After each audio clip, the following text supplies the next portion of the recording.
Ça, c'est mon vieux laptop et ça, c'est Minecraft sur mon vieux laptop. Ouais, c'est pas terrible et c'est pour ça que j'ai changé d'ordi il y a déjà 2 ans. Mais au lieu de le laisser dans un placard à accumuler la poussière, ça pourrait en fait servir de serveur Minecraft hébergé à la maison. J'allais donc devoir transformer ce laptop très lent en un serveur qui devrait marcher même avec un max de TNT qui explose. Si je voulais qu'il ait la moindre chance de ne pas s'enflammer dès que je démarre le serveur, fallait changer la base de l'ordi. Le laptop a 4 Go de RAM et un CPU à 2 cœurs. Et pour que ce soit utilisé au max de son potentiel, j'ai voulu changer le système d'exploitation de Windows à Linux. J'ai téléchargé l'image ISO pour un serveur Ubuntu et avec l'outil Rufus, j'ai branché ma clé USB et j'ai pu y mettre l'image du serveur Ubuntu. Heureusement, l'appli faisait tout à ma place et il fallait plus que j'attende que ça change la clé USB. Il ne restait plus que de l'insérer dans le laptop et de changer le système d'exploitation. En allumant le laptop, il fallait appuyer sur Échappe pour entrer dans le menu BIOS.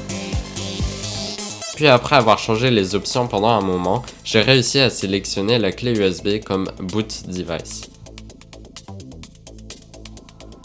Après 40 minutes d'essai, j'étais enfin entré dans Ubuntu et il ne suffisait plus qu'à setup le système.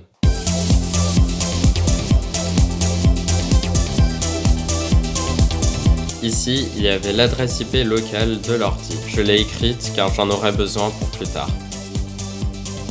Le moment était enfin venu de supprimer toutes les données. J'étais sur le point d'effacer mes premières années à jouer à Minecraft et toutes les expériences que j'avais faites.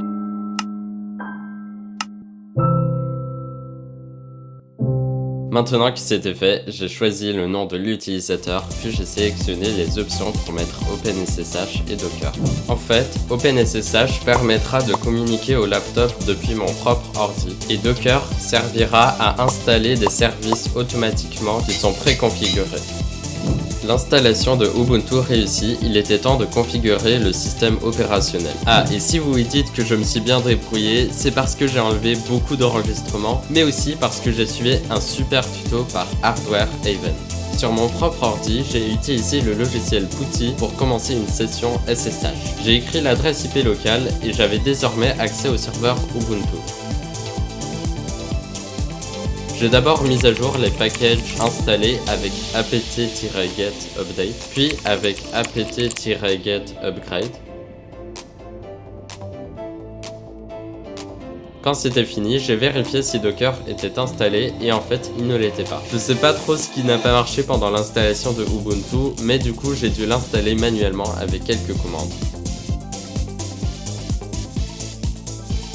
Ouais, bon, au final, ça m'a pris beaucoup plus de temps que prévu et j'ai dû passer par plusieurs sites pour y arriver.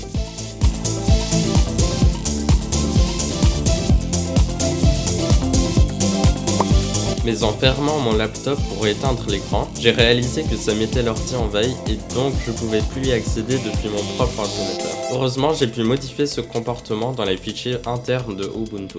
Avec cette commande, je pouvais voir quand est-ce que le système détectait que le couvercle de l'ordi était fermé.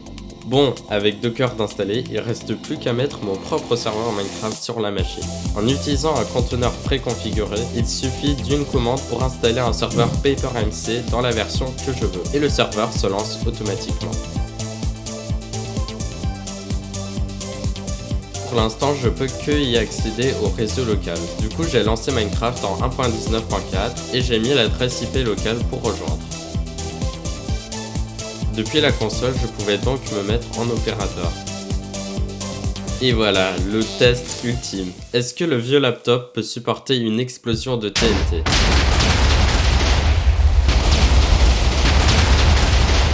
Visiblement, il a réussi à chuter jusqu'à 7 ticks par seconde, mais ça s'est vite rétabli. Et bien sûr, il y a beaucoup d'optimisation à faire en changeant la configuration et en ajoutant des plugins. Donc en soi, ça devrait fonctionner en tant que petit serveur avec juste quelques joueurs. Mais pour ça, il faut d'abord exposer le serveur au public ou à l'internet.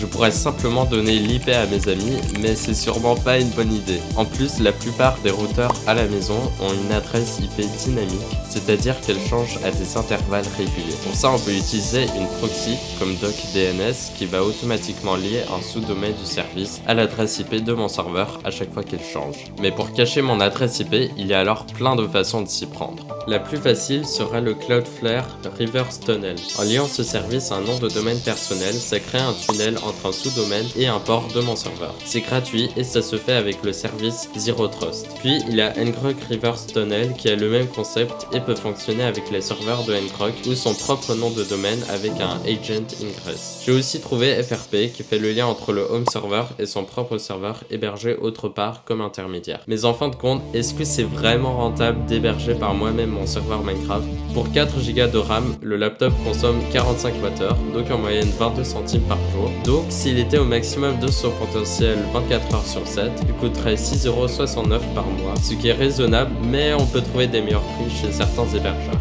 Alors, je pourrais mettre des systèmes pour économiser la quantité d'électricité utilisée, comme des plugins qui mettent le serveur en hibernation quand personne joue sur le serveur. À part ça, c'est quand même très utile d'avoir son propre serveur à la maison. J'ai notamment pu mettre Home Assistant à l'aide de Docker, qui permet de prendre le contrôle de tous les appareils smart dans la maison.